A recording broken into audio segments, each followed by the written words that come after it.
Mari kita membuka firman Tuhan untuk kita mau renungkan bersama-sama saat ini. Saya ambil di dalam surat pertama Petrus, pasal yang kedua, ayat yang ke-16. Mari kita membuka firman Tuhan ini dan kita akan membacanya bersama-sama. Pertama Petrus, pasal yang kedua, ayat yang ke-16. Mari kita membacanya secara bersama-sama. 1, 2, 3. Hiduplah sebagai orang merdeka dan jangan menyalahgunakan kemerdekaan itu untuk menyelubungi kejahatan-kejahatan, melainkan hiduplah sebagai hamba Allah. Demikian satu ayat firman Tuhan untuk kita mau renungkan hari ini. Dari bagian firman Tuhan yang telah kita lihat bersama-sama, bahkan telah baca secara bersama-sama, kita akan merenungkan firman Tuhan ini dalam satu topik perenungan. Merdeka, tapi tetap hamba. Merdeka, tapi tetap hamba. Kalau kita memperhatikan sejenak tema ini, mungkin kita akan katakan, wah, baik salah betul pendeta. Mikuanina merdeka miki secara berbangsa, bernegara, merdeka miki secara rohani. Loh, na tema no si Salomo. Bapak Ibu yang dikasihi oleh Tuhan, kalau kita memperhatikan konteks daripada pembacaan kita hari ini, Petrus sedang memberikan atau menyampaikan peringatan, bahkan sekaligus menyampaikan sebuah kebenaran kepada orang-orang Kristen yang ada di perantauan, yang mana pada waktu itu mereka sedang berada dalam sebuah kondisi kehidupan, khususnya dalam kehidupan beriman. Mereka sedang mengalami penindasan. Mereka hidup di bawah pemerintahan Romawi. Dan sebagai masyarakat,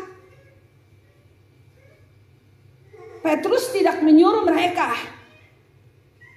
untuk melawan pemerintah,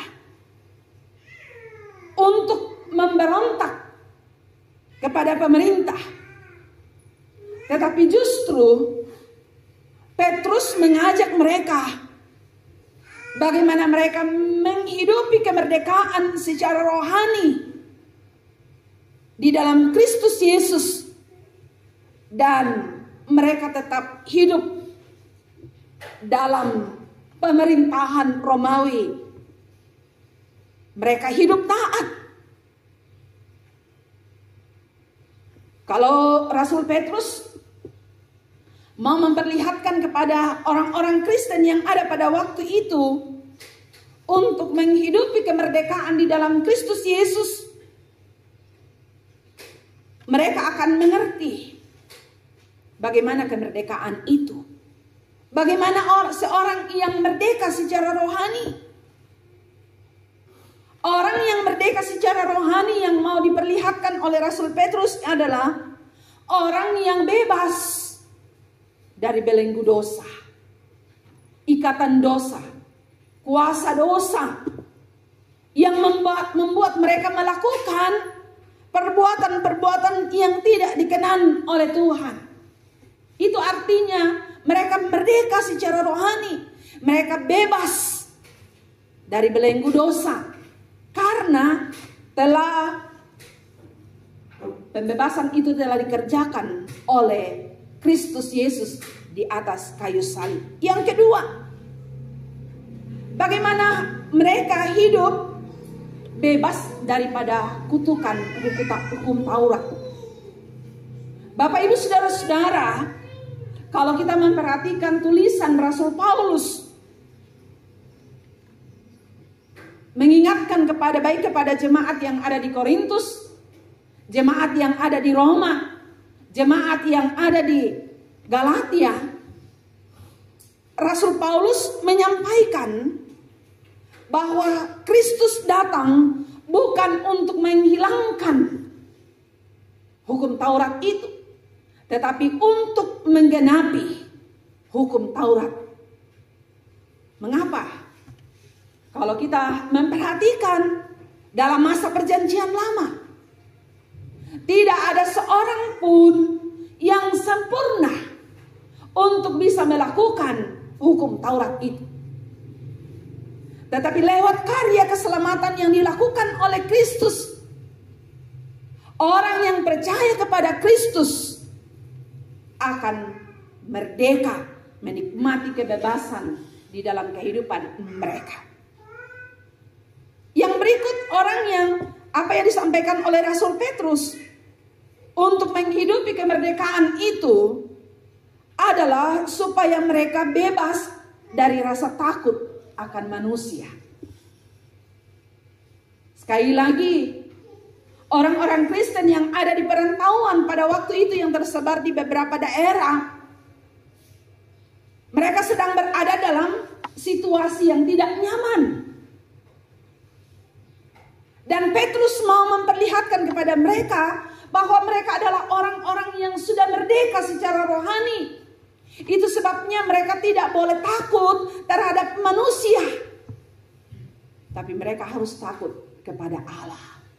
Itu sebabnya kalau kita memperhatikan di dalam surat Petrus dan di dalam surat Roma, kita harus lebih taat kepada Allah daripada manusia. Tapi seringkali Bapak Ibu jemaat yang dikasihi oleh Tuhan, seringkali kita lebih takut kepada manusia daripada kepada Tuhan. Ini yang seringkali masih memperhamba kita, yang memperbudak kita, sehingga kita melakukan apa yang diperintahkan oleh manusia daripada apa yang diperintahkan oleh Allah. Tapi sekali lagi, orang yang hidup merdeka secara rohani, bebas dari rasa takut akan manusia, bebas untuk melakukan apa kehendak Allah. Tujuan Allah menyelamatkan kita adalah hanya untuk memuliakan Dia. Dan itu sebabnya dalam kehidupan kita sebagai seorang yang percaya kepada Tuhan, kita harus taat kepada Tuhan. Itu sebabnya dalam ayat yang ke-16 di situ dikatakan, hiduplah sebagai orang merdeka. Bapak Ibu jemaat yang dikasihi oleh Tuhan, hidup sebagai orang yang merdeka artinya kita harus taat kepada Tuhan. Dengan memperhatikan ayat 16 bagian I ini adalah sebuah kata perintah. Sekaligus kalau itu adalah sebuah kata perintah, bagaimana kita mau menghidupi kemerdekaan itu? Hidup di dalam kemerdekaan itu. Itu sebabnya saya mengambil tema ini, hidup tapi tetap merdeka. Sebagai orang yang menghidupi kemerdekaan itu, dia harus hidup bertanggung jawab. Dalam doa syafaat sudah disampaikan bagaimana kita sebagai seorang yang merdeka, kita bertanggung jawab atas apa yang Tuhan berikan, atas keselamatan yang Tuhan berikan bagi kita, untuk kita jalani di tengah-tengah kehidupan yang Tuhan masih karuniakan bagi kita.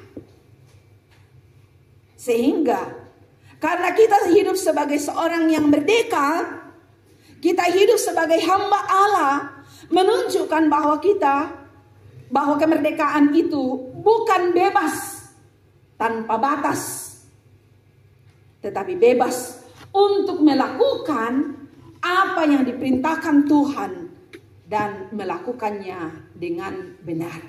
Inilah kehendak Allah. Itu sebabnya kalau kita memperhatikan di dalam kitab Roma, baik di dalam Roma pasal yang ke-6, di situ Rasul Paulus memperlihatkan, menyampaikan sebuah kalimat tanya. Jadi bagaimana? Apakah kita akan terus berbuat dosa karena kita berada di bawah hukum Taurat? Paulus langsung menjawab, sekali-kali tidak. Ini adalah sebuah pernyataan yang harus terjadi dalam kehidupan kita, dan kita harus melakukan apa yang dikehendaki oleh Allah di dalam kehidupan ini. Kalau Tuhan telah memerdekakan kita, itu berarti kita harus bertanggung jawab atas apa yang Tuhan berikan. Itu sebabnya Rasul Paulus katakan, hendaklah kamu taat, kerjakanlah keselamatanmu dengan takut dan gentar.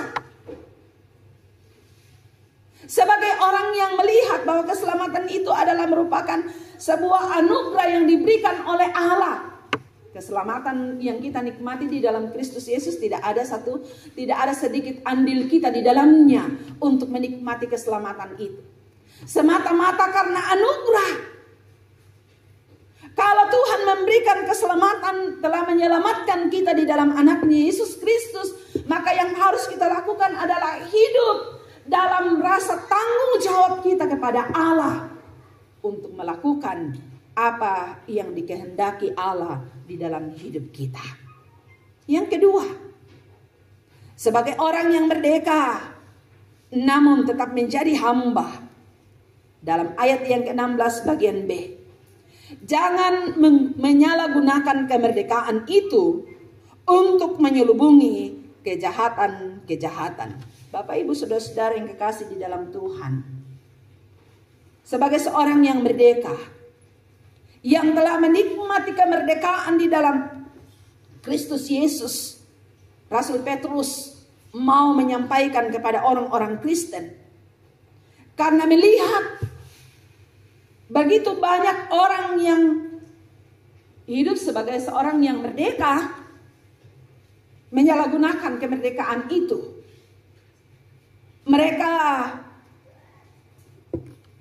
menjadikan kemerdekaan itu sebagai sebuah topeng yang dapat menutupi, yang dapat menyembunyikan kejahatan-kejahatan yang dilakukan di dalam kehidupan.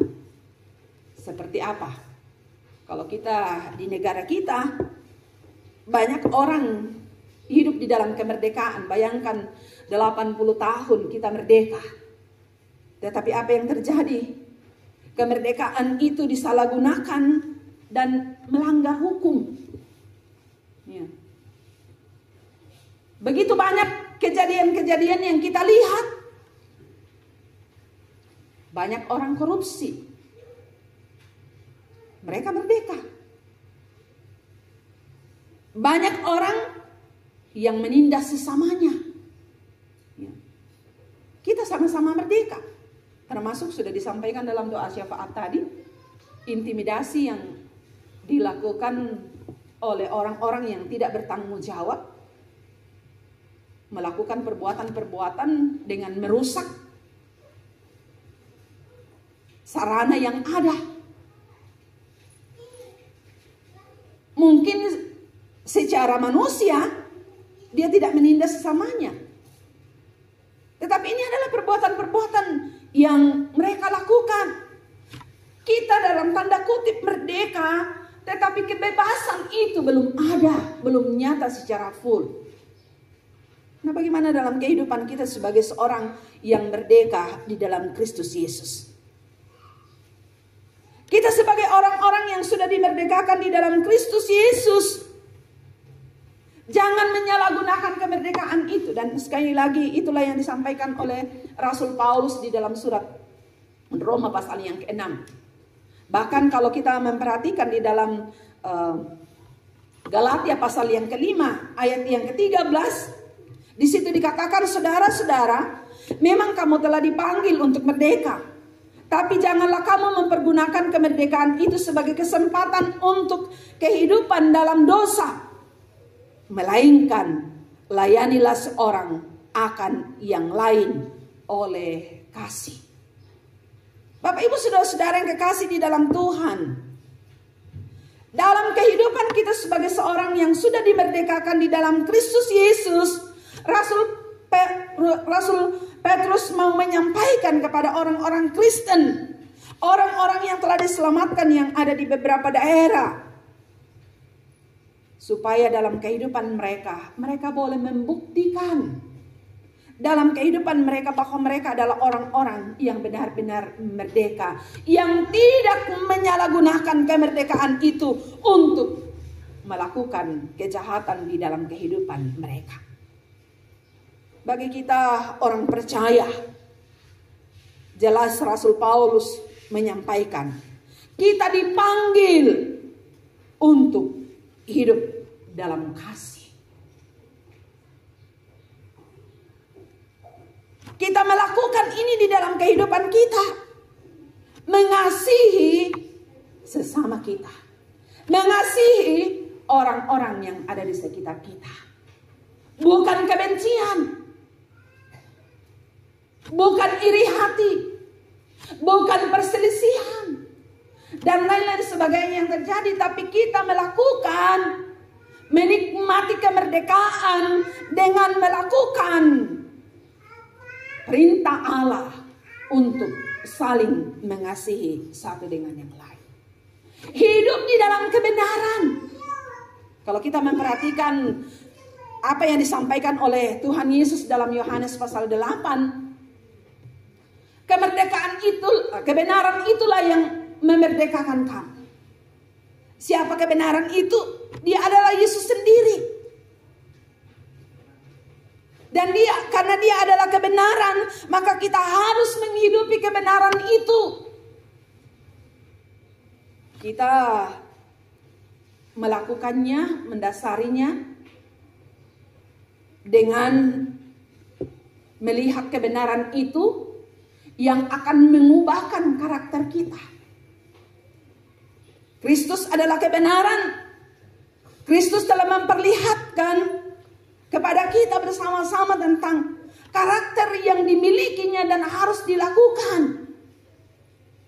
Sehingga benar-benar dalam kehidupan kita sebagai seorang yang sudah dimerdekakan di dalam Kristus Yesus, kita menyerupai Kristus yang telah memerdekakan kita.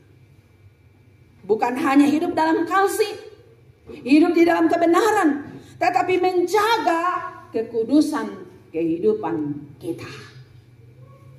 Bapak Ibu jemaat yang dikasihi oleh Tuhan, ini adalah panggilan Allah bagi kita. Sebagai orang-orang yang sudah dimerdekakan di dalam Kristus Yesus, bagaimana kita menjaga kekudusan hidup kita. Jangan dikotori oleh dosa. Jangan dikotori, dinodai oleh kejahatan dunia ini. Kalau kita memperhatikan keadaan dunia dengan melihat, saya sudah menyampaikan di awal bulan Agustus bagaimana keadaan dunia saat sekarang ini, penuh dengan kejahatan, tidak dapat dipungkiri di sekitar kita. Kejahatan merajalela.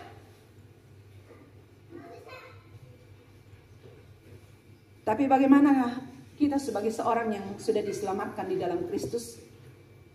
Bagaimana seorang yang telah dimerdekakan, dikuduskan, sudah dipilih, kita sudah menyerahkan diri kita untuk hidup di dalam kekudusan, tetapi perbuatan-perbuatan kejahatan seringkali mencederai kehidupan kita.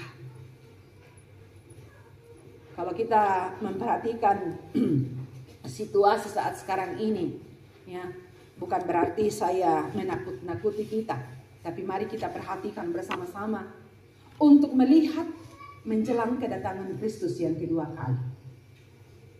Apa yang terjadi di Poso tadi pagi sekitar jam 6 mungkin akan menjadi pertanyaan bagi kita. Oh, nala loyat toma gereja. Nah, terjadi gempa, rusak itu bangunan, membuat orang-orang yang ada di dalamnya menjadi korban. Mungkin kita bertanya, oh Yesus itu. Nah, kita sudah melakukan perintah Tuhan, kita sudah taat.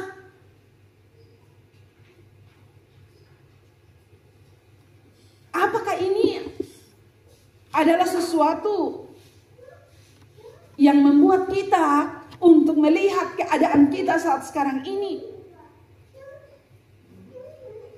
dan hanya bertanya bagaimana dengan itu, tapi tidak melihat kepada diri kita apakah benar-benar kalau Tuhan mengizinkan itu, apakah kita akan menggerutu kepada Tuhan? Apakah kita akan berkata kepada Tuhan, Tuhan tidak adil? Tapi Tuhan mau membawa kita untuk melihat kepada diri kita. Apakah kita hidup setia kepada Allah? Apakah kita tetap menjaga kekudusan hidup kita untuk hidup di dalam kebenaran dan tetap setia sekalipun banyak tantangan masalah hidup yang kita alami di dalam hidup ini. Karena itu, keadaan apapun yang ada di sekitar kita tidak akan mengubahkan iman kita kepada Allah. Karena apa? Kita sudah merdeka di dalam Kristus dan Dia adalah pengendali seluruh keberadaan hidup kita.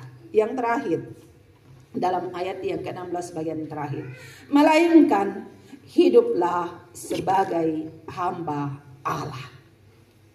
Bapak Ibu jemaat yang dikasihi oleh Tuhan, jelas Rasul Petrus mau memperlihatkan kepada kita bagaimana kita sebagai seorang yang sudah dimerdekakan di dalam Kristus Yesus untuk menjadi hamba Allah. Dan inilah yang melatar belakangi tema ini. Merdeka namun atau tetap merdeka tapi tetap hamba. Orang yang sudah merdeka akan menjadi hamba Allah. Bapak Ibu jemaat yang dikasihi oleh Tuhan, dalam kehidupan kita sebagai seorang yang percaya kepada Tuhan, kemerdekaan yang kita nikmati bukan berarti kita bebas semau kita, tapi kita merdeka untuk menyerahkan diri kita sepenuhnya kepada Allah supaya kita menjadi hamba kebenaran.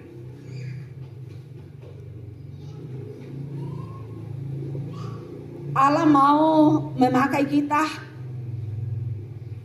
Allah mau menggunakan kita sebagai alatnya di tengah-tengah kehidupan yang Tuhan karuniakan bagi kita.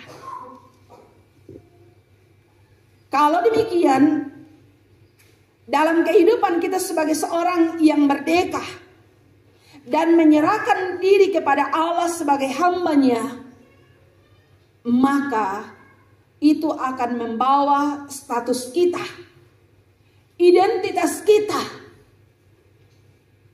Bukan hanya memperlihatkan identitas atau status kita, tetapi akan mencerminkan Kristus di dalam kehidupan kita. Kalau kita melihat saat sekarang ini, banyak orang dalam hidupnya mengatakan bahwa dia adalah hamba Allah, dia adalah hamba Tuhan, tapi tidak mengabdikan, tidak menyerahkan dirinya tidak menyerahkan diri sepenuhnya kepada Allah. Yang Allah mau, khususnya disampaikan oleh Rasul Petrus dalam bacaan kita, selain mereka hidup di dunia, mereka melihat bahwa kehidupan mereka itu adalah milik Tuhan. Dan mereka mau melayani Tuhan dalam kehidupan mereka. Taat kepada apa yang Tuhan perintahkan untuk dilakukan dalam hidup ini. Karena itu, jangan kita berkata bahwa saya bukanlah hamba Tuhan, bukan hamba Allah. Biasa dalam pikiran dia tuh menjadi hamba Tuhan, yang mana itu lu pandita, penatua diaken, yang mana itu disang hamba Allah. Sementara saya menyiapkan kebenaran ini, saya katakan, "Bayah muka pangoto na Buddha tutu sarani tu temo." Karena dia katakan hanya pendeta, penatua diaken yang hamba Allah. Makanya seenaknya saja mereka melakukan, menghidupi kehidupan ini dalam tindakan-tindakan atau perbuatan-perbuatan dosa. Karena dalam pikirannya terbatas, sangat sempit. Tapi sekali lagi, kita ini adalah hamba Allah. Kita semua ini adalah hamba-hamba Tuhan. Yang Tuhan mau pakai di tengah-tengah pelayanan. Yang Tuhan mau pakai di tengah-tengah lingkungan di mana kita berada. Yang Tuhan mau pakai di tengah-tengah lingkup kerja di mana kita bekerja. Untuk apa? Untuk mencerminkan Kristus kepada orang-orang yang ada di sekitar kita. Sehingga benar-benar dalam kehidupan kita akan memperlihatkan kita adalah orang-orang yang sudah menyerahkan diri kita kepada Allah. Dan tidak hanya mengatakan, "Oh, nah yo bagi gereja, tamane hidup kudus. Yo bagi gereja, tamane rohani," dan lain sebagainya. Di gereja, di lingkungan di mana kita berada, di dalam kondisi apapun yang kita hadapi, kita tetap hidup mencerminkan kemuliaan Allah yang dapat dinikmati, dirasakan oleh orang-orang yang ada di sekitar kita. Sehingga akan nyata bahwa kita benar-benar merdeka. Menjadi pertanyaan bagi kita bersama. Apakah secara rohani kita sudah merdeka? Atau kita masih dikuasai dengan dosa? Kalau kita masih dikuasai oleh dosa, bertobat. Kita tidak selamanya ada di dunia ini. Tapi kalau kita sudah merdeka, benar-benar merdeka, menyerahkan diri kepada Tuhan, memberikan hidup kita, mengabdikan diri kita kepada Allah, untuk Tuhan pakai sesuai dengan kehendak-Nya. Sehingga kehidupan kita benar-benar akan membawa kemuliaan bagi nama Tuhan.